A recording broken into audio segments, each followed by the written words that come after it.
একজন হিংস্র মানুষের হাতে কতটা বিপজ্জনক হতে পারে এই মেটালের অস্ত্র।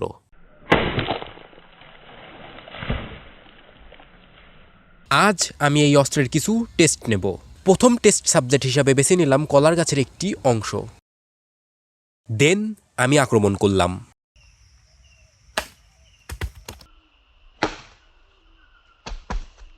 অ্যাজ এ রেজাল্ট সাবজেক্টটি কেটে 2 খণ্ড হয়ে গেল।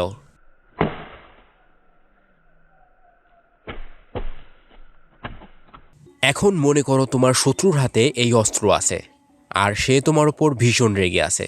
কি হবে তখন? You are finish.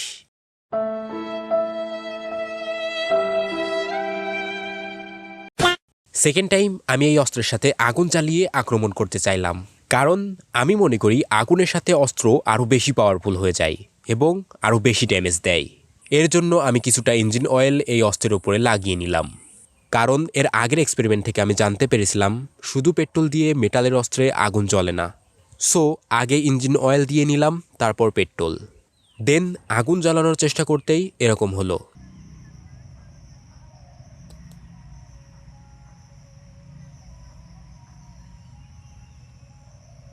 এমনটা হওয়ার মানে কি? মেটালের সাথে কি কোনো তেলের সংমিশ্রণই জ্বলে না? I don't know. এটার ডিটেলস আমি অন্য কোনো ভিডিওতে বের করব।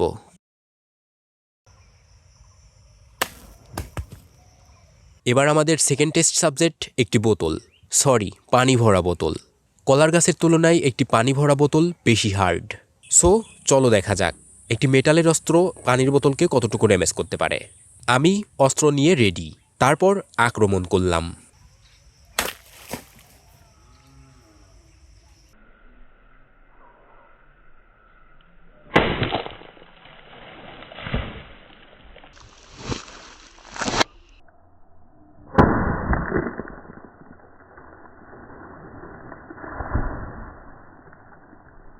রেজাল্ট, বোতল শুধু উপর থেকে ফেটে গেছে, মানে খুব একটা ক্ষতি হয়নি।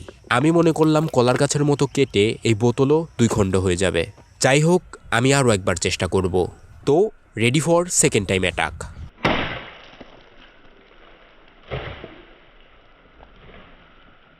রেজাল্ট, বোতল ছিটকে অনেক দূরে চলে গেছে। চলো গিয়ে দেখা যাক এবার কি হলো।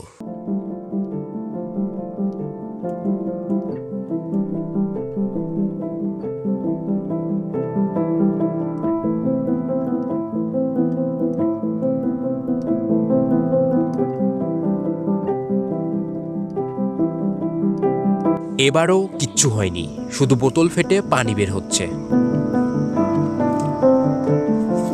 তার মানে একটি কলার গাছের তুলনায় একটি পানি ভরা বোতলকে ড্যামেজ করতে পারছে না। বাট ড্যামেজ না করতে পারলেও এটা অনেক বিপজ্জনক। তাই এই ধরনের ভিডিওতে দেখানো কোনো জিনিস তোমরা বাড়িতে ট্রাই করার চেষ্টা একদম করবে না। আজকের ভিডিও এই পর্যন্তই, দেখা হচ্ছে নেক্সট ভিডিওতে। Like and subscribe.